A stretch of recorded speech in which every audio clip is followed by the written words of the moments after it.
பாப்பா ராகவா எப்படி இருக்க? நான் நல்லா இருக்கேன்ப்பா. நீ? நானாப்பா நல்லா இருக்கேன்ப்பா. இல்லை, வாய் தான் நல்லா இருக்கேன்னு சொல்லுது, ஆனா முகம் கவலையா தெரியுது. ஆமாப்பா, என்னப்பா பண்றது, வயசாகுதுல்ல. எனக்கு அப்புறம் இந்த செல்வத்தை நல்ல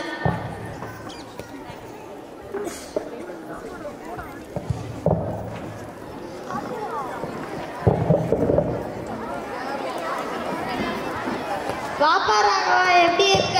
நான் நல்லா இருக்கேன்ப்பா. நீ எப்படி இருக்க? நானாப்பா நல்லா இருக்கேன்ப்பா. இல்லை, வாய் தான் நல்லா இருக்கேன்னு சொல்லுது, ஆனா முகம் கவலையா தெரியுது. ஆமாப்பா, என்னப்பா பண்றது, வயசாகுதுல்ல.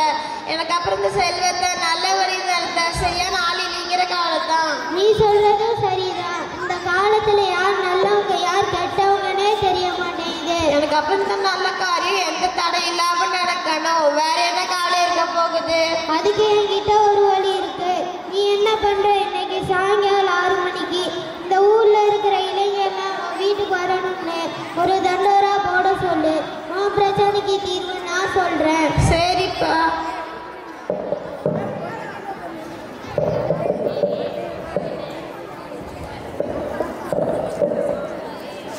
காட்சி 2, மாலை 6 மணி, செல்வந்தரின் வீடு.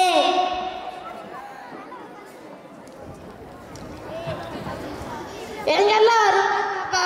கண்டிப்பா வருவாங்கப்பா. அதோ வந்துட்டாங்க பாரு.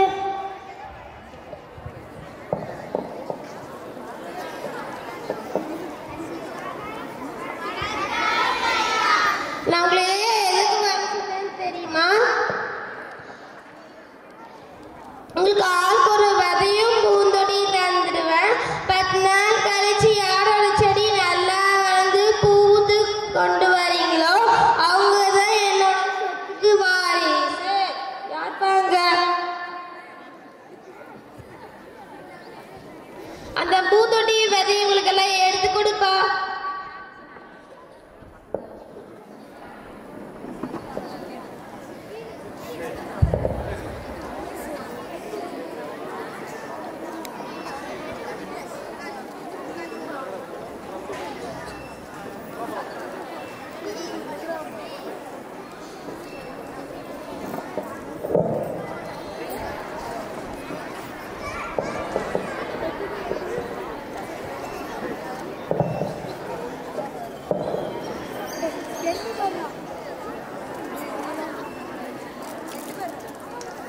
நான் உங்களை எல்லாம் 10 நாள் கழிச்சு அழகான பூச்செடியோட பார்க்க விரும்புறேன்.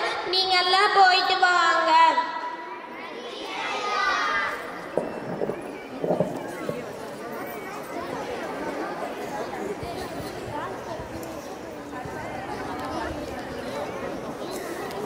காட்சி 3, 10 நாள் கழித்து செல்வந்தரின் வீடு.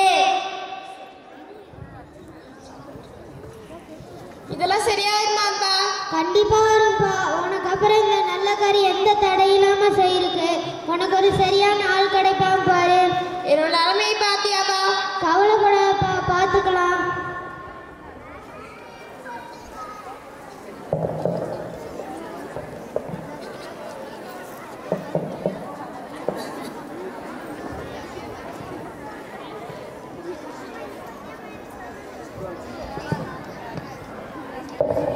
இங்கே வாப்பா. நான் வருந்தடியுடன் இருக்கும் என் இளைஞன்தான் என் சொத்துக்கு வாரிசு என அறிவிக்கிறேன். நாங்கள் உங்களிடம் கொடுத்தது வேகவிட்ட விதைகள், அது முளைக்காது. நீங்கள் யாரும் உண்மையாக இல்லை. அதனால் செடி இல்லாத காலி தொட்டி வைத்திருக்கும் இளைஞன் தான் வெற்றி பெற்றான்.